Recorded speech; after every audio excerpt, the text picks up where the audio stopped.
Grabe. Shucks. Lumalaban yung snow. Kita nyo ba mga call goods?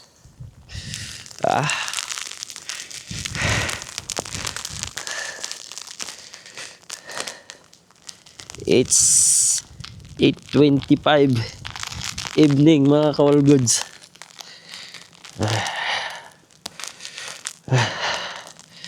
After kasi ang trabaho ko, dumampa ako kay partner ng building na yun. So naabutan na ako ng pagbuhos ng snow. Pero habang papunta ako sa kanila, bumubuhos na yung snow. Ayoko naman siyang mahawas sa sakit ko dahil 4 days na akong tinatrangkaso. So I decide na uwi na lang ako. Kasi mahirap din mahawa yung iba sa mga kaplat niya. Ayan. Alam mo mga call goods kung gaano kakapal yung snow. Ayan. Kaya kailangan umuwi. Kasi ayoko rin naman makahawa ng sakit ko. Grabe, lakas ng snow. Bumubuhos. Ayun, medyo humina na siya.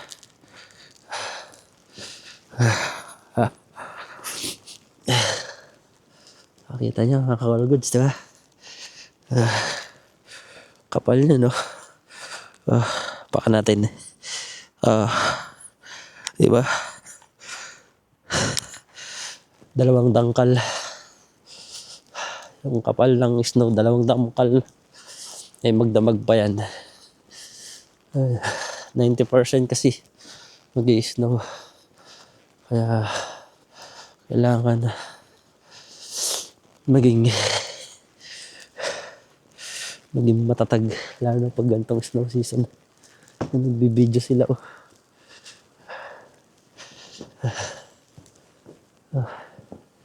Binablog niya yung partner niya. Grabe ba? Kita niyo yung mga call goods, yung mga pine tree. Halos namumuti din.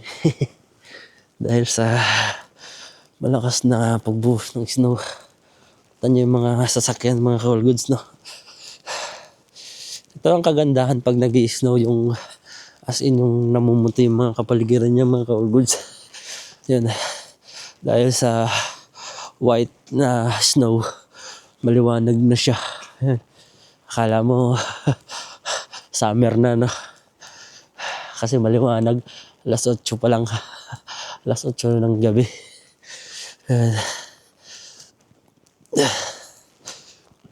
Epekto ng snow.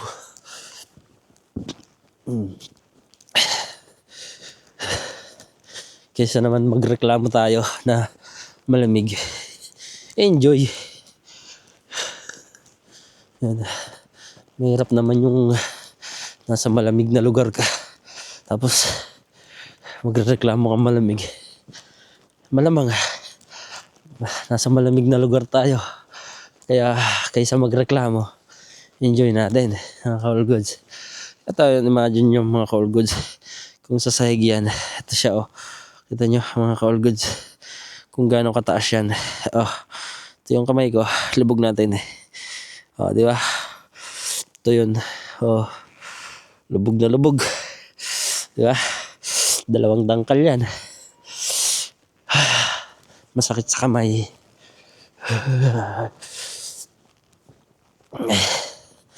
Yan, saglit lang yan, ha. Saglit lang nag-snow. Yan, tumigil na. Maglit lang. Uwi tayong nababasa ba ako? Nakakabasa ang snow mga call goods. Lalo na kung matagal kang nakababad sa snow na to. Ayan. Para din naman siyang, buksan mo lang yung rep mo, yung freezer nyo sa bahay. Yun lang yung pakiramdam. Baga, pag bumili ka ng panghalo-halo, mga ganun, mga call goods. Pero to, yung ice kasi, mga call goods, as in pino siya. Kumbaga, pinong-pino. Hindi mo na kailangan magtitinda ka ng halo-halo, di ba? Ito ang magandang gawing pang halo-halo kasi napakapino niya mga ka-all goods.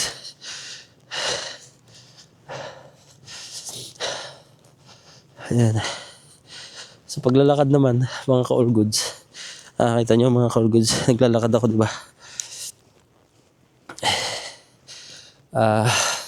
Nakakapagod din pong maglakad sa snow. Alam nyo bakit mga ka-all goods? Nakakahingal.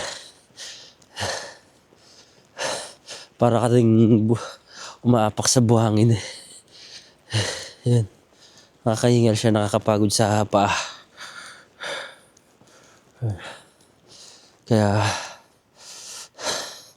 pag ganito naglalakad ako sa mga snow, hinihingal ako eh.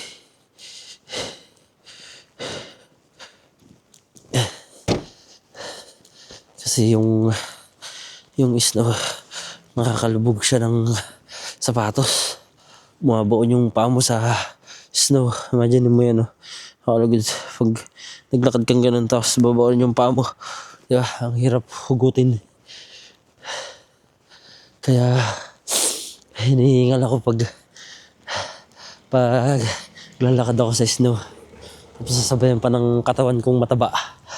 Kaya yun, doble ang pagod. Puting-puti yung kapaligiran. Ang makikita kundi puro puti. Yan. Malapit naman na ako sa bahay.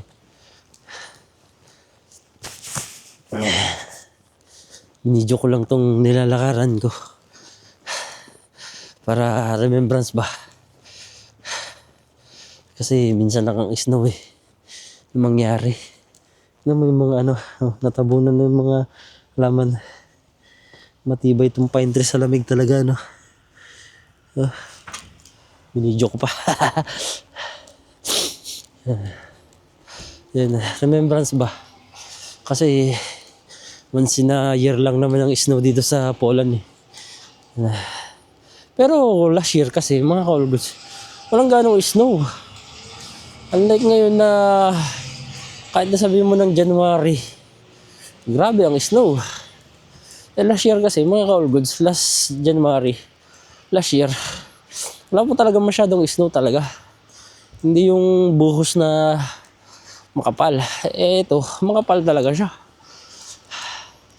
Kaya maraming natutuwa ngayong mga bata kasi nag-slide sila sa mga maliit na mga park lang. Yun. Natutuwa yung mga bata. Kaya yung ibang mga bata rito, gustong-gusto ng snow kasi nakakapaglakad sila ng masaya sila, ganun. Sinishare ko lang yung yung experience ko dito.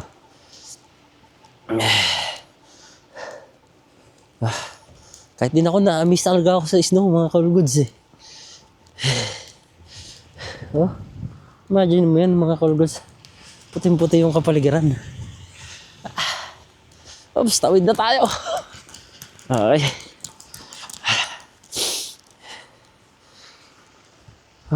Ang putik nga lang. Ito ang highway kasi mga ka-all goods. Pag ganitong snow season, pinapriority ng mga lokal yung highway. Alam nyo bakit mga ka-all goods? Kasi kaya pinapriority nila yung highway dito pag ganitong snow, kasi para iwas disgrasya. Kasi madulas po ang daan pag nag-i-snow. Kaya yung mga daan dito, ito, kaya mapapansin nyo mga ka-all goods, may putik siya kasi binuhusan po yun ng buhangin. Grabe. Ganyan po sila rito. Tapos may nag-aararo pa ng snow sa daan. Dahil late na, ayan, baka mamaya ulit magro-rubing yung nagkakayod ng snow.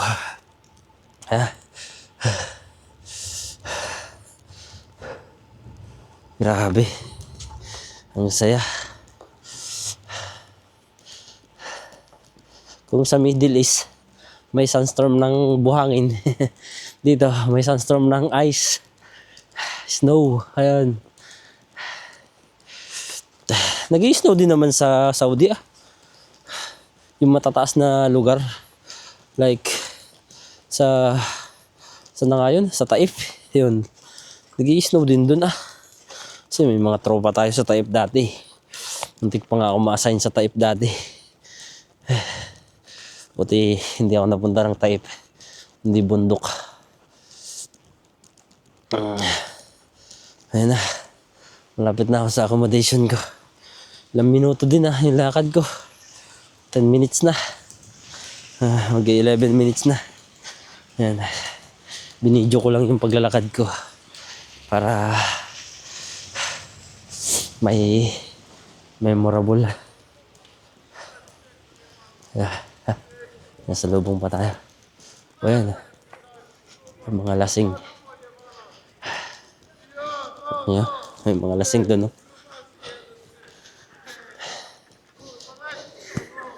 Yan. Epekto ng alak. Malakas kasi silang uminom dito pag ganitong winter. Lalo na yung mga brandy, mga whiskey.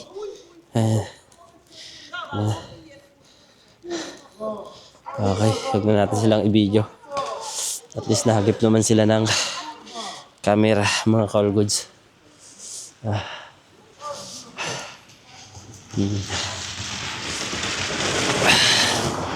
Grabe. Yung Tesla natabunan na tong Tesla.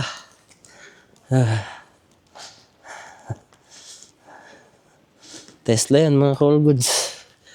Pero nakapark lang dito. Dedma. Tesla. Grabe. Gandang tingnan Kakristal. Ayos darating yung panahon na hindi ko na makikita yung ganyan. Kasi hindi naman tayo habang buhay nandito sa bansang Europa.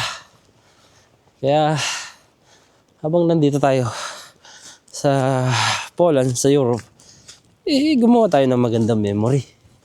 Kaya all goods. Anong silbi ng mga gandang mga sasakyan kung ang kalikasan tatakpan lang yung mga sasakyan ng snow. Mga all goods.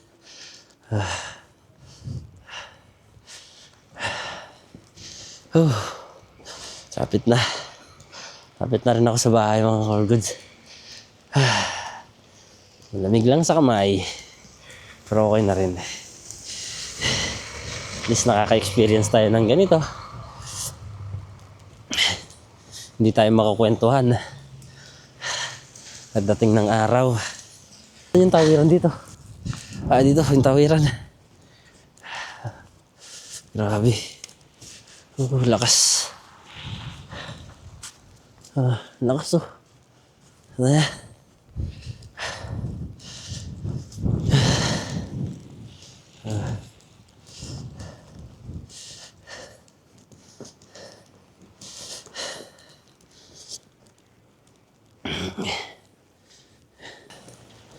Yes.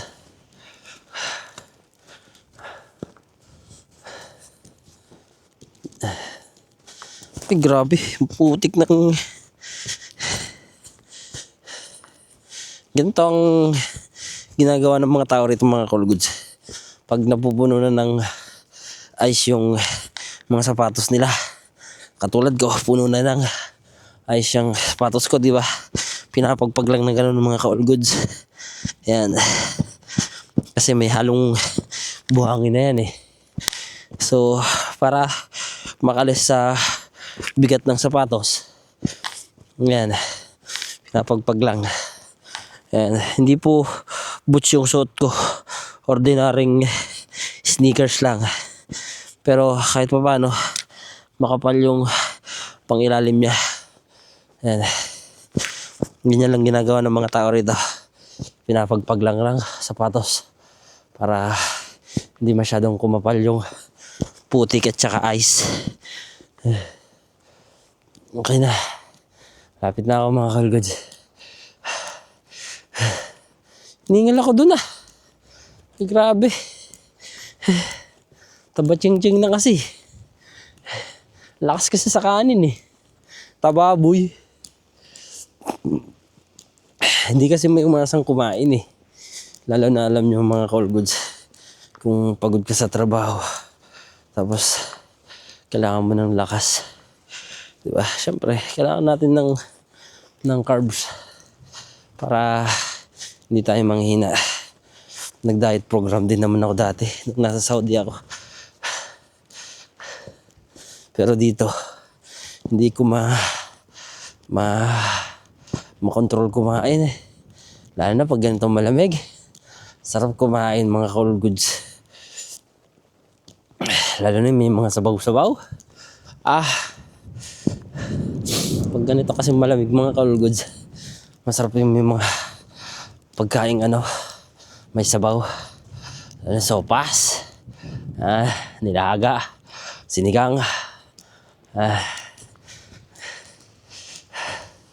sasabayan mo ng prito, kahit pritong isda, o kaya kahit anong prito, kapartner ng sabaw.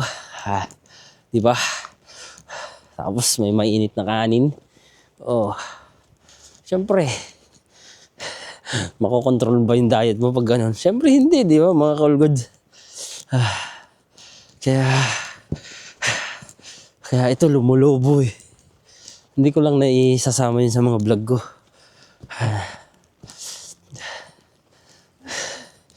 Okay na. Konting kanto na lang. At konting lakad. Accommodation ko na. Tingnan mo yung nasa harap ko. May bit-bit pang beer yun. Magjowa. Grabe. Tawid na tayo dito. Ang gandang tingnan ng mga kalgods. Hapak tayo dito. Lubog ang sapatos. Ay, grabe. Cover na cover naman to.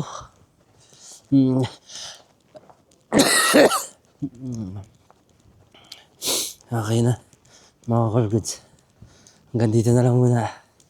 Kasi lalamig na yung mga daliri ko. Masakit sa kamay. Si Manang to. Papasok na si Manang. Video muna natin si Manang. Manang, malamig!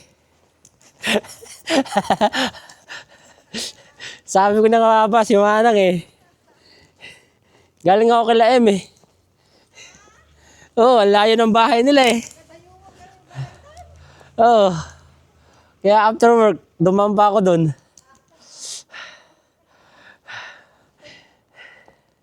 Ingat Manang. Bye-bye. Nasama ko pa si Manang sa video. Balot na balot si Manang. Dito na lang mga kalgods. See you next time mga kalgods. Ingat!